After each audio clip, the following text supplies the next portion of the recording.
තරංග වර්ග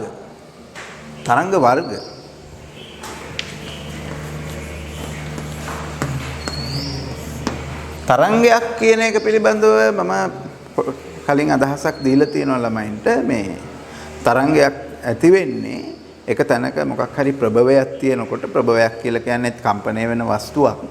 ඒ කම්පණය වෙන වස්තුවේ ඉඳලා මාධ්‍යයක් ඔස්සේ අර කම්පණය ප්‍රචාරණය වෙනකොට ඒ කම්පණය ප්‍රචාරණය වීමේ ක්‍රියාවලියට තමයි අපි තරංගයක් කියලා කියන්නේ.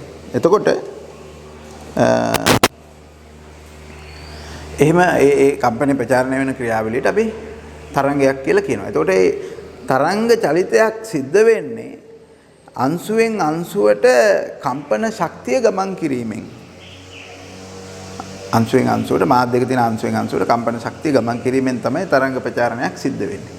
ඉතින් ඒ තරංග ප්‍රචාරණය වෙන විදිය අනුව අපිට තරංග වර්ග කරන්න පුළුවන්. හරි. තරංග ප්‍රචාරණය වෙන විදිය අනුව තරංග වර්ග කරන්න පුළුවන්. අපි කියනවා එකක් යාන්ත්‍රික තරංග කියලා. යාන්ත්‍රික තරංග කියලා කියන්නේ මේ මාධ්‍යයක් අවශ්‍ය වෙන තරංග. ප්‍රචාරණයට මාධ්‍යයක් අවශ්‍ය වෙන තරංග. දැන් මම කිව්වෙත් එවැනි තරංග ගැන. යම්කිසි තැනක ප්‍රභවයක් තියෙනකොට ප්‍රභවයේ ඉඳලා කම්පනය මාධ්‍යයක් ඔස්සේ ගමන් කිරීම තරංගයක්. ඒ ගමන් කිරීම ප්‍රචාරණය වීම තරංගයක්. එවැනි තරංගයකට අපි යාන්ත්‍රික තරංගයක් කියලා කියන මාධ්‍යයක් අවශ්‍ය වෙන තරංග. දැන් උදාහරණ හැටියට ධ්වනි තරංග ගත්තොත් ඒක යාන්ත්‍රික තරංගයක්. තන්තුවක ඇති වෙන තරංග යාන්ත්‍රික තරංග හැටියට සලකන්න පුළුවන්. දැන් මේ කම්බියේ ඇති වෙන තරංගය. ඒක යාන්ත්‍රික තරංගයක්. හරි. ඒ යාන්ත්‍රික තරංග. එතකොට ওই භූකම්පන තරංග වගේ ඒවා යාන්ත්‍රික තරංග. ජලයේ ඇති වෙන රැලිති ඒවා අපි කියනවා ජල තරංග කියලා. ඒවා යාන්ත්‍රික තරංග.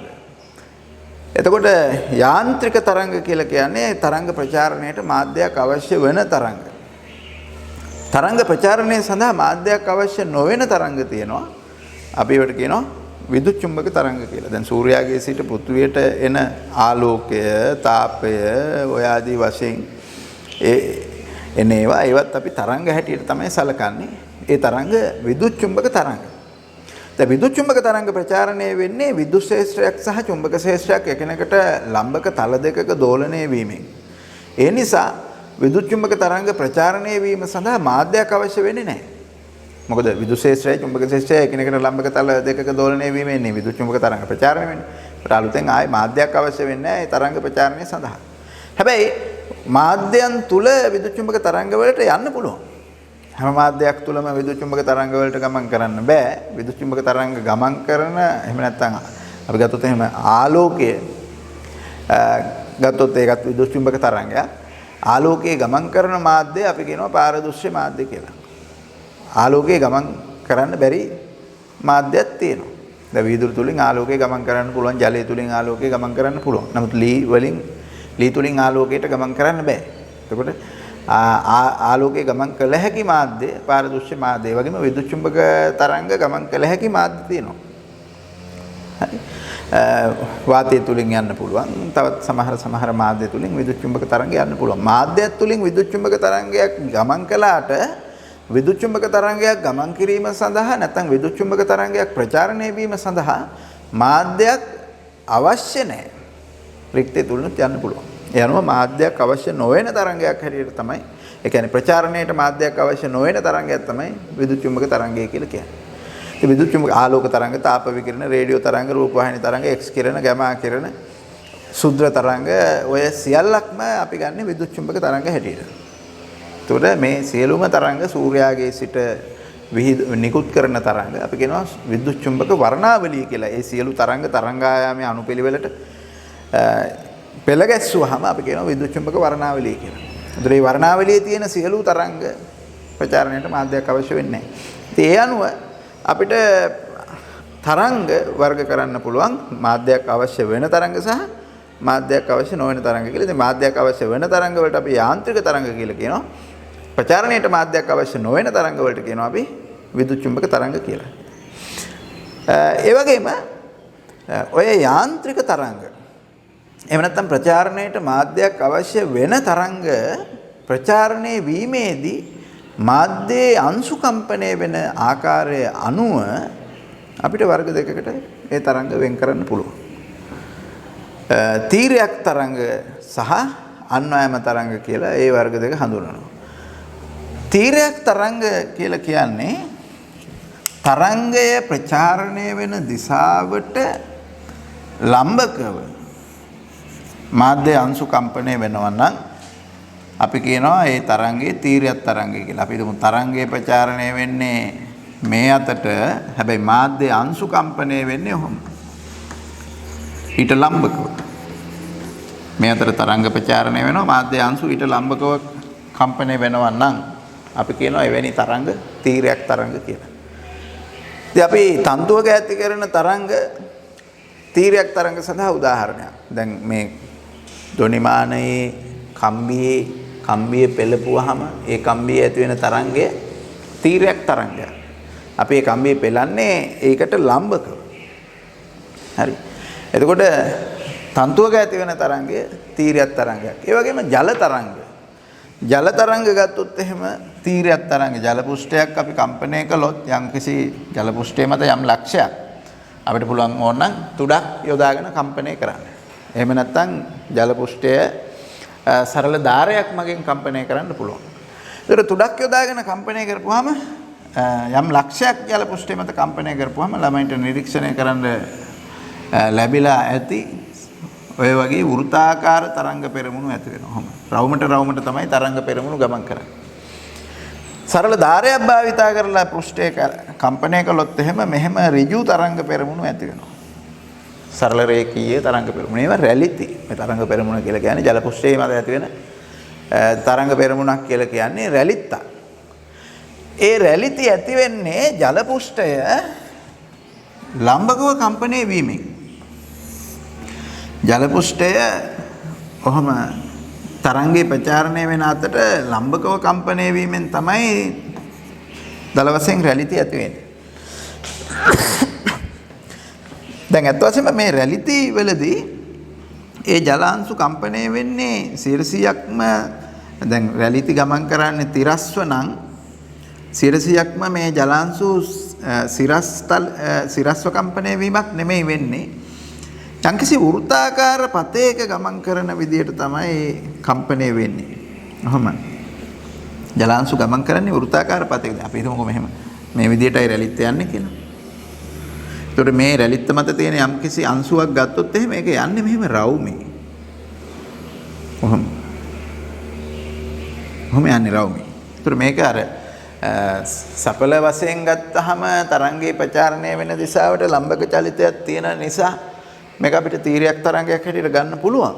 නමුත් තීරයක් තරංගයක වගේ 100%ක්ම තරංගයට ලම්බක දිශාව ඔස්සේම රේඛාවක් දිගේ ගමන් කිරීමක් නෙමෙයි වෙන්නේ. වෘත්තාකාර පතයක යනවා. නමුත් අපිට ඒක පේන්නේ ඉහළට පහළට යනවා විදියට. පොඩ්ඩක් ඉස්සරහටත් යනවා පස්සටත් යනවාම රවුමට යන්නේ. ඉතින් මේ රවුමට යෑමේ ප්‍රතිඵලයක් වශයෙන් ඒ කියන්නේ සිරස් තලයක තියෙන වෘත්තාකාර පතයක යෑමේ ප්‍රතිඵලයක් වශයෙන් අපිට පේන්නේ මේක ඉහළට පහළට යනවා කියලා. හරි. නමුත් අපි මේක තීරයක් තරංගයක් හැටියට තමයි ගන්නෙ. ජල තරංගයේ ඒක විශේෂයි ඒ සිදුවන කම්පණය වගේ පෙරලීමකට භාජනය වෙනවා. දැන් මෙහෙම ඉහළට පහළට චලනය වෙනවා වගේම ඒ ජල පෘෂ්ඨයේ පෙරලීමකට භාජනය වෙනවා. মানে අංශු කැරකෙනවා. පෙරලීමක් වගේ දෙයක් වෙනවා. හරියටම සරල රේඛාවක් දිගේ සිරස්ව හෝ තරංගයේ ප්‍රචාරණය දිහාට ලංබකව ගමන් කරනවා නෙමෙයි. ඉතින් නමුත් මෙවැනි මේ තරංගත් අපි හඳුනන්නේ තීරයක් තරංග කියලා. එතකොට තීරයක් තරංග තන්තුවක ඇති වෙන තරංග, එතකොට ජල තරංග වගේ තීරයක් තරංග. ඒ වගේම විදුලි චුම්බක තරංග ප්‍රචාරණයට මාධ්‍යයක් අවශ්‍ය නොවුනත් විදුලි චුම්බක තරංග ප්‍රචාරණය වෙන්නේ විදුලි ක්ෂේත්‍රයක් සහ චුම්බක ක්ෂේත්‍රයක් එකිනෙකට ලම්බක දිශාව ඔස්සේ කම්පණය වීම නිසා. එතකොට ඒ කම්පනය සලකලා බලපුවාම විදුලි චුම්බක තරංගත් අපි දාන්නේ තීරයක් තරංග කියන ගොන්නට. විදුලි චුම්බක තරංගත් තීරයක් තරංගයක් හැටියට තමයි සලකන්නේ. හරි. තීරයක් තරංග කියලා. එතකොට අපි සලකන්නේ තරංගේ ප්‍රචාරණය වෙන දිශාවට ලම්බක දිශාවක් ඔස්සේ මාධ්‍යයේ අංශු කම්පණය වෙන විදිහේ තරංග වල තමයි තීරයක් තරංග කියලා කියන්නේ. ඊළඟට අන්වයම තරංග. මම කියවනේ ප්‍රචාරණය වෙන කොට මාධ්‍ය අංශු කම්පණය වෙන ආකාරය අනුව තමයි මේ තරංග වර්ග සලකන්නේ අපි. තීරයක් තරංගය සහ ඊගාවට අන්වයම තරංගය. අන්වයම තරංගයකදී සිද්ධ වෙන්නේ තරංගයේ ප්‍රචාරණය වෙන දිශාවට සමාන්තරව අංශු කම්පණය වීම. අන්වයම තරංගවලදී තරංගයේ ප්‍රචාරණය වෙන දිශාවට සමාන්තරව තමයි මාධ්‍ය අංශු කම්පණය වෙන්නේ. කොහොමද? දැන් තරංගයේ ප්‍රචාරණය වෙන්නේ මේ අතට නම් මාධ්‍ය අංශු කම්පණය වෙන්නේ ඊට සමාන්තරව. තරංගයේ ප්‍රචාරණය වෙන දිශාවට සමාන්තරව තමයි මාධ්‍ය අංශු කම්පණය වෙන්නේ. ඉතින් එහෙම තරංගයේ ප්‍රචාරණය වෙන දිශාවට සමාන්තරව මාධ්‍ය අංශු කම්පණය වෙනකොට ඒ අංශු තෙරපීම් වලට සහ ඇදීම් වලට තමයි භාජනය වෙන්නේ. තෙරපෙනවා. දැන් මේ අතට තරංගය යන්නෙත් මෙහෙම මාධ්‍ය අංශු කම්පණය වෙන්නෙත් ඔය විදිහට. ඉතින් එහෙම කම්පණය වෙනකොට මාධ්‍ය අංශු සමහර තැන්වල මේ මාධ්‍ය අංශු දෙපැත්තෙන්ම එකම පැත්තට එන තැන් තියෙනවා. ඒ කියන්නේ මෙහෙම මාධ්‍ය අංශු තියෙනවා නම් දැන් අපි එක ලක්ෂයක් ගත්තොත් එහෙම මේ ලක්ෂය දෙසට මේ පැත්තෙනුත් එනවා මේ පැත්තෙනුත් එනවා. ඔහොම. එහෙම තැන් තියෙනවා ඔය තරංගේ ප්‍රචාරණය වෙන පතේ දිගේ අර අංශුන්ගේ කම්පනය නිසා එවැනි තැන් ඇති වෙනවා. හරි. ඒ කියන්නේ සමහර ලක්ෂ දෙසට දෙපැත්තෙන්ම අංශු ලං වෙනවා. ඊගව සැරේට ඉවතට යනවා. නමුත් යම් මොහොතක බැලුවොත් එහෙම සමහර ලක්ෂ දෙසට දෙපැත්තෙන්ම අංශු ලං වෙන තැන් තියෙනවා. ඉතින් ඒ තැන් වල ඇති වෙන්නේ සම්පීඩනයක්. ඒක අපි කියනවා තෙරපීමක් කියලා. හැම පැත්තෙම ඇවිල්ලා එක තැනකට එකතු වෙනවා නම් එතන සිද්ධ වෙන්නේ තෙරපීමක්. සමහර ලක්ෂ තියෙනවා සමහර තැන් තියෙනවා දෙපැත්තෙන්ම ඈතට යනවා. ඉවත් වෙනවා මෙහෙම. ඒ ලක්ෂ වල ඉඳලා අංශු දෙපැත්තෙන්ම ඉවතට යනවා. එවැනි තැන් අපි කියනවා ඇදීමට ලක් වෙන්නේ. ඇයි අංශු ඈත් වෙනවනේ. අංශු ඈත් වෙනවා කියන්නේ ඇදීමකට ලක් වෙනවා. එතකොට අංශු ලං වෙන තැන් අපි කියනවා තෙරපීමට ලක් වෙනවා. අංශු ඉවතට එකිනෙකාගෙන් යන තැන් ඇදීමට ලක් වෙනවා. එතකොට ඒ තරංගයේ ප්‍රචාරණය වෙන්නේ තෙරපීම් සහ ඇදීම් වලින්. ඒ තරංගේ ප්‍රචාරණය වෙනකොට මාධ්‍ය තෙරපීමටත් ඇදීමටත් ලක් වෙනවා. තෙරපෙන තැන ඊගාව සැරේ ඇදීමට ලක් වෙනවා එහෙම. තෙරපීමට සහ ඇදීමට ලක් වෙනවා. අපි ඒකට කියන්නේ සම්පීඩන සහ විරලන. ඒක සම්පීඩන සහ විරලන ඇති වෙමින් තරංගේ ප්‍රචාරණය වෙන දිශාවට සමාන්තර දිශාවක් ඔස්සේ අංශු කම්පණය වෙන විදියට ප්‍රචාරණය වෙන තරංග වලට අපි කියනවා අන්වයම තරංග කියලා. පැහැදිලිද? එතකොට තීරයක් තරංග සහ අන්වයම තරංග කියලා අපිට වර්ග කරන්න පුළුවන් මාධ්‍ය අංශු කම්පණය වෙන විදිය අනුව. එතකොට අන්වයම තරංග වලට උදාහරණ ගත්තොත් එහෙම ධ්වනි තරංග අන්වයම තරංගයක්. ඒ වගේම භූකම්පන තරංග වලත් තියෙනවා අන්වයම තරංග. ඉතින් මේ අන්වයම තරංග වල තියෙන විශේෂත්වය තමයි අන්වයම තරංග වලට පුළුවන් ඝන ද්‍රව වායු කියන ඕනෑම මාධ්‍යයක් ඔස්සේ ගමන් කරන්න. අපි ධ්වනි තරංග ගත්තොත් එහෙම ඝන ද්‍රව්‍යයක් තුල යන්න පුළුවන්, ද්‍රවයක් තුල ධ්වනි තරංග ගමන් කරන්න පුළුවන්, වාතය තුලින් ධ්වනි තරංග ගමන් කරන්න පුළුවන්. දැන් මම මේ කතා කරන හඬ ළමයිගේ කනට එන්නේ වාතය තුලින්. එතකොට ඒක අන්වයම තරංගයක් විදියට එන්නේ ධ්වනි තරංගේ. ඊළඟට ළමයින්ට ඕන නම් මේක පරීක්ෂා කරලා බලන්න පුළුවන්. ඩෙස් එකට කන තියලා එක පැත්තකින් අනිත් පැත්තෙන් පොඩ්ඩක් තට්ටු කළොත් එහෙම ඒ ඩෙස් එකේ ලීය දිගේ ඒ ශබ්දය ඇවිල්ලා කනට ඇහෙනවා. ජලයේ කිමිදිලා වතුරේ කිමිදිලා හරි මේ ගල් කැටි දෙකක් තට්ටු කරපුවාම ඕනනම් ඔයාලට මේක කරලා බලන්න පුළුවන්. ගමේ ළමයි නිසා ඈ ඒ කියන්නේ ගමේ ළමයි නිසා වතුර යට ගිහිල්ලා නහය අල්ලගෙන යන්න ඕනේ. නැත්තම් මේ වතුර යයිනේ නහය. ඒකින් ඈ ඔව් නහය අල්ලගෙන කට වහගෙන කන් දෙකේ මොනවා හරි ගහගෙන යන්න. නේද? ඔව් තට්ටු වෙන එක තමයි. එක අතකින් අල්ලගෙන ගිහිල්ලා ලොකු ගලක් හොයාගෙන පොඩි ගලක් අරන් ගිහින් ඒකට ගහන්න. එතකොට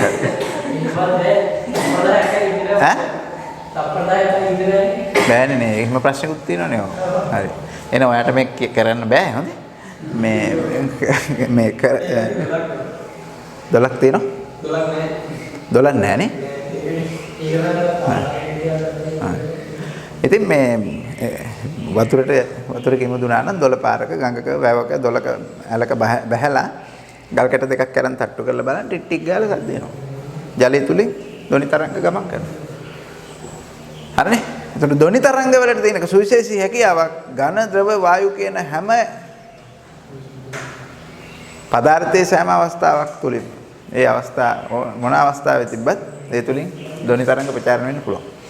ඒ වගේම ඒ කියන්නේ අන්වයම තරංග ප්‍රචාරණය වෙන්න පුළුවන්. නමුත් තීරයක් තරංග වලට එහෙම බෑ.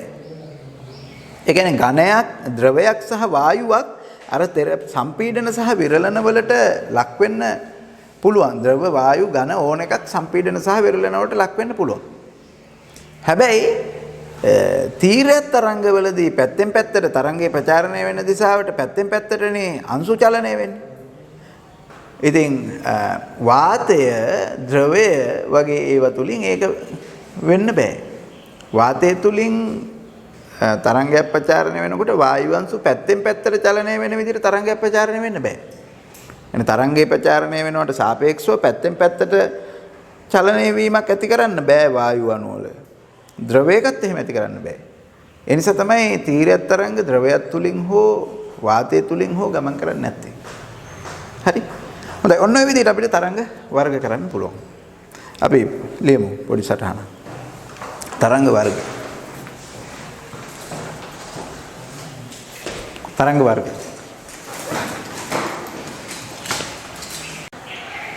අන්වයම තරංග සහ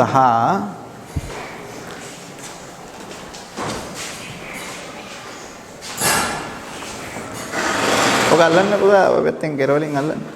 ඔක නෙමෙයි මේක. කෙරවල අල්ලන්න. පල්ලට දාන්න එපා. ඔක උඩ තියාගන්න.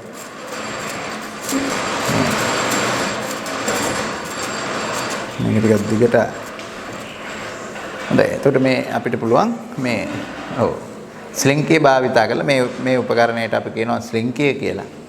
මේක භාවිතා කරලා අපිට පුළුවන් මේ තීරයක් තරංග සහ අන්වයම තරංග ආදර්ශනය කරන්න.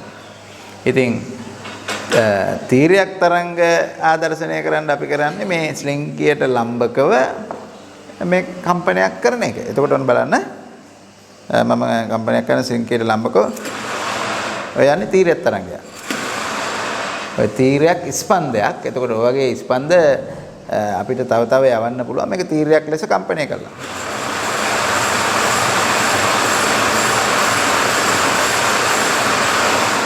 එතකොට ඒවා ඒ තීරයක් තරම්. හරි? හරි. ඔය කම්පණය කරන්න උගානේ. හා. ඒවා එතකොට තීරයක් තරංග ඒ ශ්‍රින්කිය දිගේ තරංගේ ප්‍රචාරණය වෙනකොට ඒ පුඩු ශ්‍රින්කියේ තියෙන පුඩු දඟර පුඩු කම්පණය වෙන්නේ පැත්තෙන් පැත්තට. ඒ පැත්තෙන් පැත්තට යන්නේ. හරි.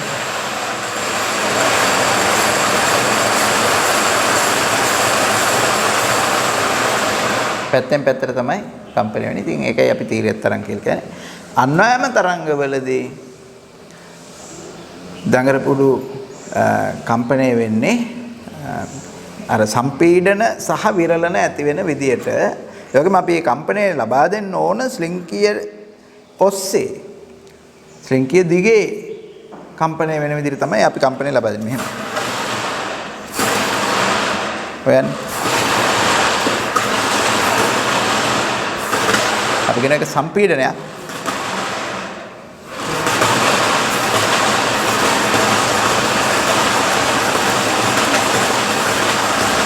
එතකොට මේ සම්පීඩන කොච්චර දෙපැත්තෙන්ම කරන්න පුළුවන්. එතකොට මේ තරංග දෙකක් එනවා. එහෙම ඒකට කියන්නේ එතකොට අපි ඒක පස්සේ සාකච්ඡා කරමු. එහෙම තරංග දෙකක් ආපුවාම මේ අධිස්ථාපනය වෙනවා. හරි. අධිස්ථාපනය වුණාම ස්ථාවර තරංග ඒ වගේ දේවල් තමයි ඇති වෙන්නේ. ඒක අපි පස්සේ සාකච්ඡා කරමු. දැන් මෙහෙම මේ යන මේ අර සම්පීඩන සංඛ්‍යාව කොච්චරද කියන එක මෙතනින් ලබා දෙන කම්පණය අනුව තමයි රඳාපවතින්නේ. එකක් යවන්න පුළුවන්. ඔහොම එකක් යවලා තව වෙලාවකින් තව එකක් යවන්න පුළුවන්. ඒතර එකක් යවලා අනික යවන්න ගත කරන කාලය අපි අඩු කළොත් එහෙම ළඟ ළඟම සම්පීඩනය යනවා. තරංග ප්‍රචාරණය. දැන් මේ අපි කිව්වා මේ මාධ්‍යයක අංශු කම්පණය වීමෙන් තරංගයක් ප්‍රචාරණය වෙන්න පුළුවන්. එතකොට ඒ අංශු කම්පණය කරන්නේ ප්‍රභවයක් මගින්. යම් ස්ථානයක මාධ්‍ය තුල තියලා තියෙන ප්‍රභවයක් මගින් එම ප්‍රභවයේ ආසන්නයේ මාධ්‍ය අංශු කම්පණය කරනවා. ඒ කම්පණය ඊට යාබද අංශු වලට ගමන් කරනවා. ඊට යාබද අංශු වලට ඒ කම්පණය ගමන් කරනවා. ඒ ගමන් කිරීමේදී ඒ අංශු අතරේ ක්‍රියා කරන බල උපයෝගී වෙනවා. දැන් වාතය වගේ ගත්තොත් එහෙම වායු අණු අතරේ බල නොසලකා හැරිය හැකි තරම් කුඩයිනේ. නමුත් එතනදී පීඩනය වගේ දේවල් පීඩනය නිසා ඒ අංශු කම්පණය වෙන්න එක තැනක අංශුවක් එක තැනක අංශු කම්පණය කරපුවාම ඊට යාබද අංශු කම්පණය වීමට පීඩනය උපකාර වෙනවා. එතකොට යම් ආකාරයකට එක තැනක අංශු කම්පණය කරපුවාම ඊට යාබද අංශු වලට ඒ කම්පණය ගමන් කරනවා. ඉතින් කම්පණය ගමන් කරනවා කියලා කියන්නේ කම්පන චාලක ශක්තිය ගමන් කරනවා කියන එක. ඒ විදිහට එහෙම අංශුවෙන් අංශුවට කම්පන චාලක ශක්තිය ගෙන යන එක තමයි මේ තරංග ප්‍රචාරණය කියලා කියන්නේ. මාධ්‍යයක් ඔස්සේ සිදුවන තරංග ප්‍රචාරණය කියලා කියන්නේ ඒකට. එතකොට දැන් එක තැනක අංශුවක් කම්පණය කරනකොට අපි හිතමු මේ අංශුව ලබා ගන්නවා කියලා යම්කිසි ඒ කම්පනයේ උපරිම විස්ථාපනයක්. දැන් මාධ්‍ය ප්‍රභවයට ආසන්නම අංශුවක් අපි මේ ප්‍රභවය මගින් කම්පණය කරද්දී ඒ අංශුව උපරිම විස්ථාපනය ලබා ගන්න අවස්ථාවේ පටන් ගත්ත ගමම උපරිම විස්ථාපනයට එන්නේ ඒ කම්පණය යම් මොහොතක යා උපරිම විස්ථාපනය ලබා ගන්න ඕනේ. ඉතින් ඒකට පැය ගණන් ගත වෙන්නේ නැහැ. පොඩි කුඩා කාලාන්තර තුලදී මේක වෙනවා. ඒක උපරිම විස්ථාපනය ලබා ගන්නකොට ඊට යාබද අංශුවක් සැලකුවොත් ඒක ඊට වඩා අඩු විස්ථාපනයක් තමයි ලබා ගන්න. ඒ මොහොතේ ඊට වඩා අඩු විස්ථාපනයක් ලබා ගන්න. නමුත් ආය තවදුරටත් කාලය ගත වෙනකොට එයත් අර උපරිම විස්ථාපනයට එනවා. මෙයත් එනවා මෙතෙන්ටම. නමුත් මෙයා එන මොහොතේම නෙමෙයි මෙයා එන්නේ. ඒකට හේතුව තමයි පළවෙනි අංශුවේ ඉඳලා දෙවෙනි අංශුවට මේ කම්පන ශක්තිය ගමන් කරනකොට යම්කිසි කාල ප්‍රමාදයක් වෙනවා. පළවෙනි අංශුවට ශක්තිය ලැබිලා දෙවෙනි එකට ඒක යනකොට යම් කාල ප්‍රමාදයක් වෙනවා. දැන් මම මොකක් හරි දුන්නොත් එහෙම අතින් අතට පාස් කරන්න කියලා. ඉස්සෙල්ලාම මම එක ළමයෙකුගේ අතට ඒක දෙනවා. ඉතින් එයා ඊට පස්සේ ඉන්න එක්කෙනාට ඒක දෙනකොට ප්‍රමාදයක් සිද්ධ වෙනවා පොඩි. ඊළඟ එක්කෙනාට දෙන්න තවත් ප්‍රමාදයක් වෙනවා. එහෙම යාබද අංශු වලට මේ ශක්තිය ගමන් කරන්න යම්කිසි කාල ප්‍රමාදයක් වෙනවා. කාල ප්‍රමාදයකට පස්සේ තමයි ශක්තිය ගමන් කරන්නේ. ඒ නිසා මේවා කම්පණය පටන් ගන්න එක විට නෙමෙයි. සම කාලව නෙමෙයි කම්පණය පටන් ගන්න. පළවෙනිය පටන් අරගෙන යම් ප්‍රමාදයකට පස්සේ දෙවෙනියා ඊට ප්‍රමාදයකට පස්සේ තුන්වෙනියා ඔය විදිහට තමයි කම්පණය වෙන්නේ. ඒ අනුව මේ අංශුන්ගේ කම්පණයේ කලාව වෙනස්. පළවෙනියාගේ කලාව නෙමෙයි ඊළඟ එක්කිනා කම්පණයේ කලාව ඊට පස්සේ එක්කිනා කම්පණයේ කලාව ඊට වඩා වෙනස්. මේ විදිහට කම්පණයේ කලාව වෙනස් වෙනවා. ඒ කම්පණයේ කලාව වෙනස් වෙන නිසා ඒ අංශු යම් මොහොතක තියෙන පිහිටුම් සැලකුවොත් ගත්තොත් යම් අවස්ථාවක මේ අංශු ටික පිහිටලා තියෙන පිහිටුම් සැලකුවොත් එහෙම ඒ පිහිටුම් සලකලා ඒ සියලු පිහිටුම් යා කරන රේඛාවක් ඇන්දොත් ශනිකව ඒ පිහිටුම් ටික සලකලා ඒ පිහිටුම් යා කරන රේඛාවක් ඇන්දොත් මේක වඩා හොඳට අපි දැක ගන්න පුළුවන් තීරයක් තරංගයක නම් ඒ යම් මොහොතක අංශුන්ගේ පිහිටුම් ටික හරහා අඳින රේඛාව මෙන්න මේ වගේ හැඩයක් එනවා.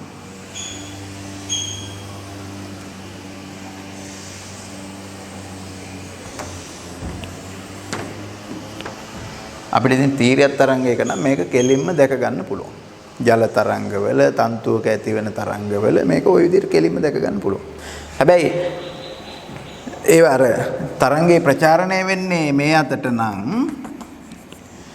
තරංග ප්‍රචාරණය වෙන අතට ලම්බකව අංශු කම්පණය වෙන විදිහට හින්දා මේ හැඩේම අපිට දැක ගන්න පුළුවන්. මේ අංශු පැත්තෙන් පැත්තට කම්පණය වෙන හින්දා. නමුත් අන්වයම තරංගයක තරංගේ ප්‍රචාරණය වෙන දිශාවට සමාන්තරවමනේ අංශු කම්පණය වෙන්නේ. ඒ නිසා අපිට ඔය හැඩේ අන්වයම තරංගවල දැක ගන්න බෑ. නමුත් ඒ අංශුන්ගේ කම්පණයත් මේ මූලධර්මයමයි තියෙන්නේ. ඒ කියන්නේ පළවෙනි අංශුව උපරිම විස්තරය ලබා ගන්න මොහොතේ ඊට යාබද අංශුව ඊට වඩා අඩු විස්ථාපනයක් තමයි ලබාගෙන තියෙන්නේ. එහෙම ඒවයි විස්ථාපන වෙනස් වෙනවා. දැන් ඒ විස්ථාපන ටික ප්‍රස්ථාරගත කළොත් එහෙම යම් මොහොතකදී එක් අංශුව ලබාගෙන තියෙන විස්ථාපනයන් අපි ප්‍රස්ථාරගත කළොත් ඒ අංශු වල සමතුලිතතා පිහිටුමට සාපේක්ෂව සමතුලිතතා පිහිටුම කියන්නේ ඒ තරංගය ප්‍රචාරණය වෙන්නේ නැති අවස්ථාවේ මාධ්‍ය අංශු තියෙන පිහිටුම. ඒවට සාපේක්ෂව විස්ථාපන ප්‍රස්ථාරගත කළොත් ඒකට සාපේක්ෂව ගත්තහම එක අතකට ධන කියලා ගත්තොත් අනිත් අතට ඍණ වෙනවනේ. ඊට සාපේක්ෂව විස්ථාපන ප්‍රස්ථාරගත කළොත් ඒ ප්‍රස්ථාරයටත් එන්නේ මේ හැඩේමයි. විස්ථාපන ප්‍රස්ථාරගත කරපුවා. ඒතර අන්නායම තරංගයක උනත් තීර්යත් තරංගයක උනත් යම්කිසි මොහොතක ෂණිකව ඒ තරංගේ ප්‍රචාරණය වෙන පතේ ඔස්සේ තියෙන මාධ්‍ය අංශුන්ගේ පිහිටුම් අපි එක්ක ෂණික ඡායාරූපය ගත කරගත්තොත් හෝ එහෙම නැත්නම් ඒව ප්‍රස්ථාරගත කරගත්තොත් අපිට මෙන්න මේ හැඩය එනවා. එතකොට මේ හැඩය අපි කියනවා තරංග ආකෘතිය කියලා. තරංගයක හැඩය ප්‍රගමන තරංගයක ආකෘතිය. ප්‍රගමන තරංගයක ආකෘතිය. ඒ කියන්නේ ප්‍රගමන තරංගයක් කියන එකෙන් අදහස් කරන්නේ ඒක තැනක ඉඳලා තව තැනකට ගමන් කරන ඒ වගේම ශක්තිය සම්ප්‍රේෂණය කරන තරංගයක්. දැන් මම මේ කතා කරනකොට මගේ හඬ ළමයින්ගේ කනට එනවා. මගේ හඬ ළමයින්ගේ කනට එනකන් ඒ සිදුවන ඒ ක්‍රියාවලිය නැත්නම් ඒ තරංගය ප්‍රගමන තරංගයක්. ළමයින්ගේ කනට එන්නේ ප්‍රගමන තරංගයක්. හරි. එතකොට එහෙම එක තැනක ඉඳලා තව තැනකට යන තරංගයක් තමයි ප්‍රගමන තරංගයක් කියලා කියන්නේ. එතකොට ප්‍රගමන තරංගයක තරංග ආකෘතිය තමයි මේ. මේ වගේ හැඩයක් තමයි ඉන්නේ ප්‍රගමන තරංගයක තරංග ආකෘතිය සඳහා. ඒතකොට ඒකේ යම් මොහොතක යම් නිශ්චිත මොහොතක් සඳහානේ මේ අරන් තියෙන්නේ. ඒකේ තියෙනවා මේ උපරිම විස්ථාපනයේ තියෙන ලක්ෂ්‍ය. ඒ වගේම යාබද ලක්ෂ්‍ය අනුයාත ලක්ෂ්‍ය අපි අරගෙන බැලුවොත් ඒවා විස්ථාපනයන් ක්‍රමයෙන් වෙනස් වෙනවා, අඩු වෙනවා, මෙතෙන්දි ශූන්‍ය වෙනවා, මේ පැත්තට යනකොට ඍණ වෙනවා. ඔහොම විස්ථාපන විචලනයක් ඒ තියෙනවා. රේඛාව දිගේ නැත්නම් තරංගයේ ගමන් කරන පතේ දිගේ විස්ථාපන විචලනයක් තියෙනවා. හරි. එතකොට මේ උපරිමයට ඇවිල්ලා තියෙන ලක්ෂ්‍ය තියෙනවානේ. අනුයාත මෙවැනි ලක්ෂ්‍ය දෙකක් අතර පරතරය ගත්තොත් අපි කියන එක තරංග ආයාමය කියලා. තරංග ආයාමේ එක ස්ථානයක තියෙන ලක්ෂයක් නැත්නම් අංශුවක් සම්පූර්ණ දෝලනයක් සිදු වෙනකොට දැන් අපි ගත්තොත් මේ වගේ ලක්ෂයක මේ වගේ ස්ථානයක තියෙන ලක්ෂය සම්පූර්ණ දෝලනයක් වෙනකොට මෙතනින් නම් පටන් ගත්තේ මෙතන ඉඳලා මෙතෙන්ට ගිහිල්ලා ආපහු පහළට මෙතෙන්ට ඇවිල්ලා ආය පහළම ලක්ෂයට ගිහින් ආයත් මෙතෙන්ට එනකොට තමයි මෙතන තියෙන මේ ලක්ෂය සම්පූර්ණ දෝලනයක් සිද්ධ වෙන්නේ. එතකොට තරංගයේ ගමන් කරන පතේ ඔස්සේ තියෙන හැම අංශුවක්ම ඔන්න ඔය වගේ සම්පූර්ණ දෝලනයක් සිද්ධ වෙනවා. මේ ලක්ෂය එහෙම දෝලණය වුණා වගේ මේකත් එහෙම වෙනවා. දැන් මේක මේ වෙලාවේ මෙතන තියෙනවා වගේ තමයි යම් වෙලාවක මෙතෙන්ටත් එනවා. මේ මොහොතේ මේ ලක්ෂය මෙතන තියෙනවා වගේම තමයි යම් මොහොතක ඒක මෙතෙන්ටත් එනවා මෙතෙන්ටත් එනවා.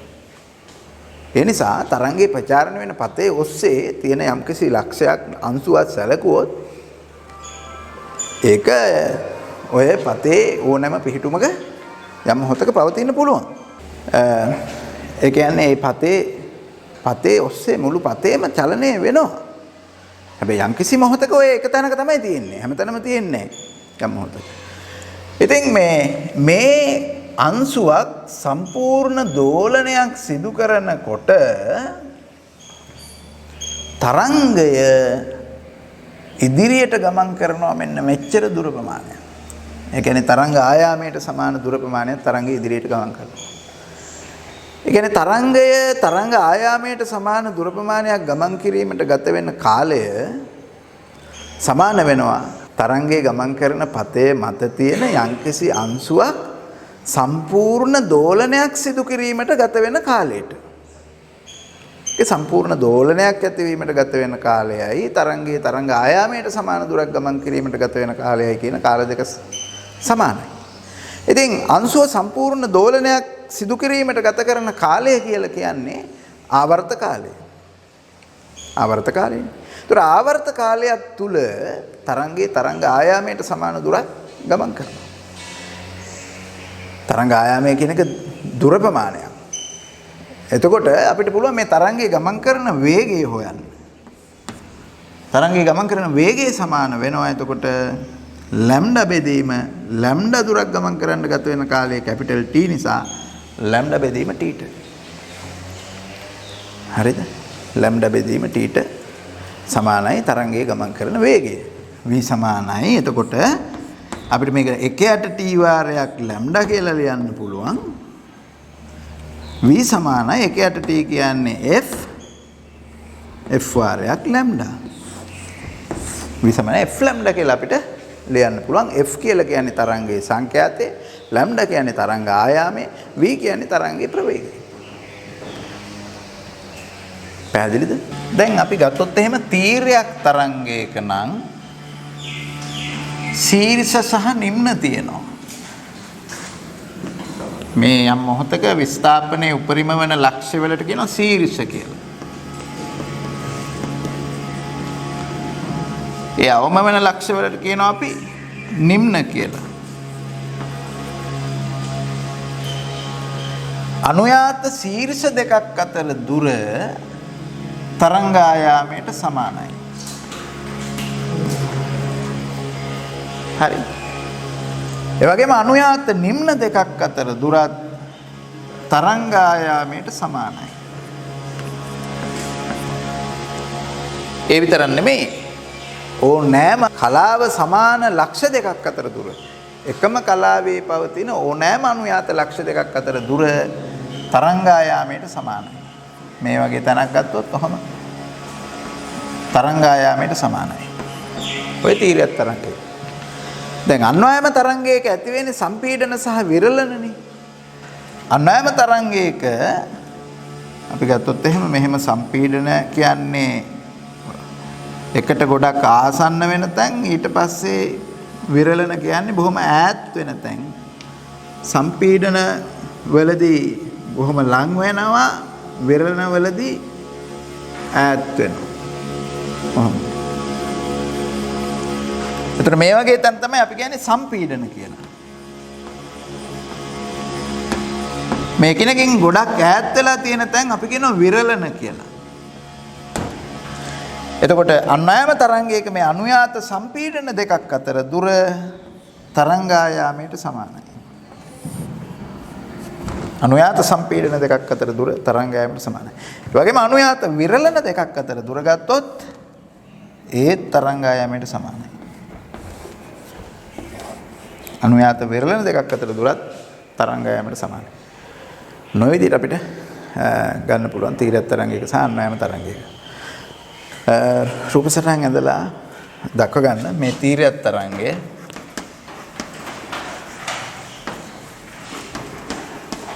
මේ අන්වයම තරංගය.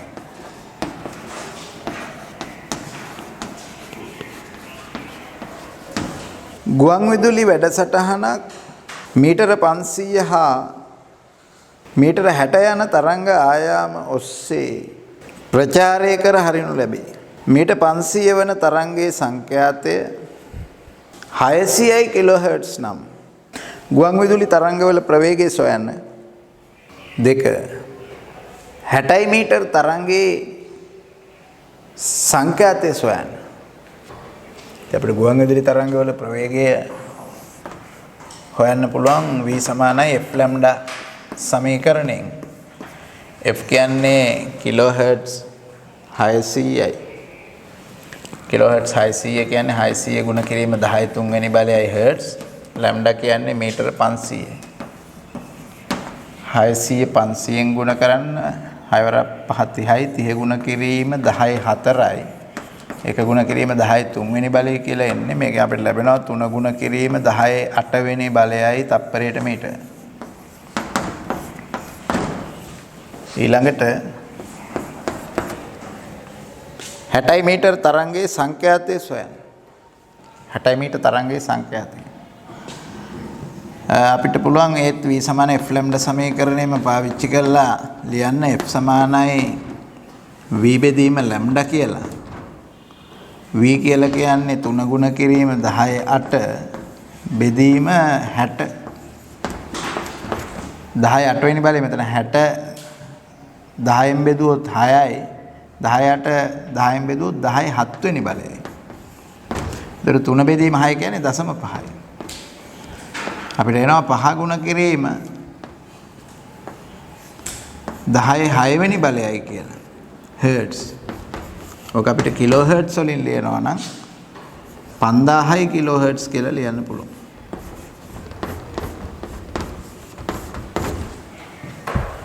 වාතය තුල ධ්වනි ප්‍රවේගයේ තප්පරයට මීටර 340ක් වේ. 50යි හර්ට්ස් 256යි හර්ට්ස් 1000යි හර්ට්ස් වෙන සංඛ්‍යාත වලින් යුත් ධ්වනි තරංගවල තරංග ආයාමයේ සොයන.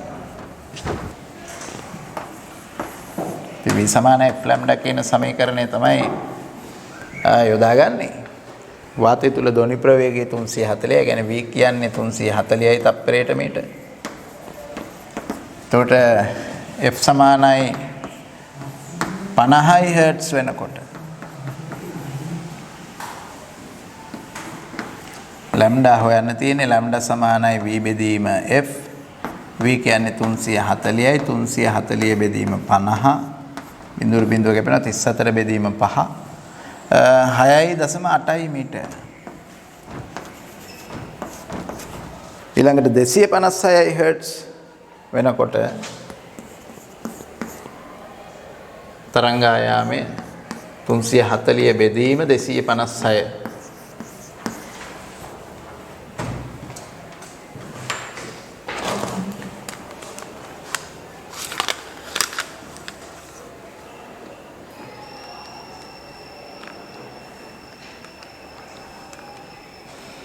එකයි 3.3යි මීටර කියලා ගන්න පුළුවන්.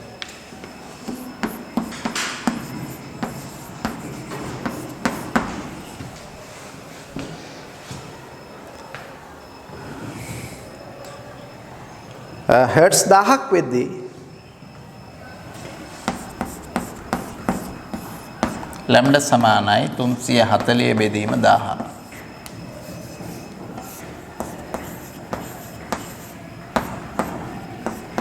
බිඳුවයි 0.34යි මීටර.